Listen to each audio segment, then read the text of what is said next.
Hello guys, ഇപ്പം ഞാൻ പറമ്പിൽ ഇറങ്ങിയിട്ട് കയറി വന്നതേ ഉള്ളേ. ഇത്ര സാധനങ്ങൾ കിട്ടി. ഇത് കറിനാരങ്ങയാണ് കേട്ടോ. കറിനാരങ്ങ കിട്ടി. പിന്നെ ഇതുണ്ട്,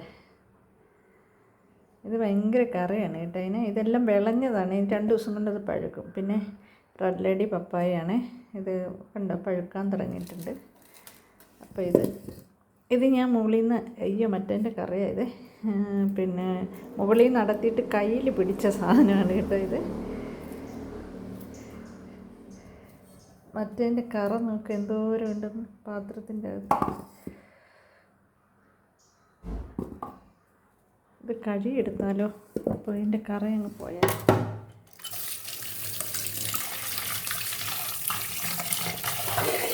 കറ പോകുന്നുണ്ട് കേട്ടോ.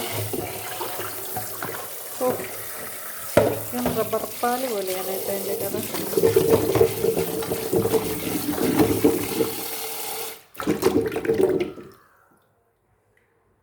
ഇത് ശരിക്കും ഇങ്ങനെ നല്ല വിളഞ്ഞതാണ് കേട്ടോ. ഇത്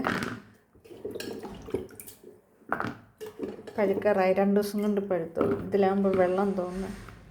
ഇതിൻ്റെ ഒക്കെ നല്ല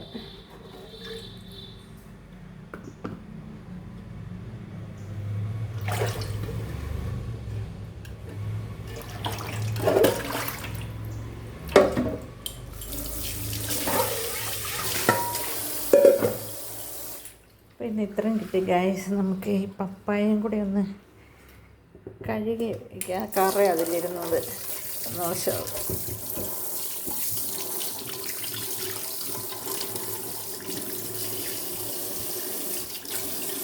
ശരിക്കും ഞാൻ കയ്യിൽ പിടിച്ചതാണ്, തറയിലൊന്നും വീണിട്ടില്ല. അതുകൊണ്ട് ചതഞ്ഞിട്ടൊന്നുമില്ല. നല്ല ചൂട് കേട്ടോ.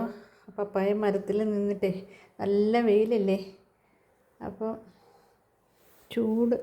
നാരങ്ങയുണ്ട്, ഇത് കറിനാരങ്ങയാണ്. അതിന് നമുക്ക് അച്ചാറിടണം. ഞാൻ ഒരു സാധനം കാണിച്ചു തരാം ഗൈസ്, നിങ്ങളങ്ങോട്ട് നോക്ക്, കാണാൻ പറ്റുമെന്നറിയാം. നമ്മുടെ ചക്ക ഇത് വിളഞ്ഞോ എന്തോന്നറിയില്ല, അതുകൊണ്ടിങ്ങനെ ഇടാറായോ എന്തോ അറിഞ്ഞുകൂടാ. ഇങ്ങനെ എന്നും നോക്കും അത് അതിലേക്ക്, പക്ഷേ ആയിട്ടില്ല എന്ന് തോന്നുന്നു.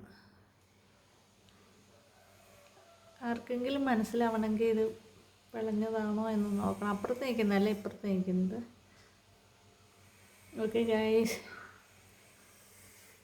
ഇപ്പം ഇത് ഇല്ലല്ലോ, ചക്ക ഇല്ലാത്തതുകൊണ്ട് നമുക്ക് ഭയങ്കരമായിട്ടും കൊതിയായിട്ടിരിക്കുകയാണ്. Okay guys.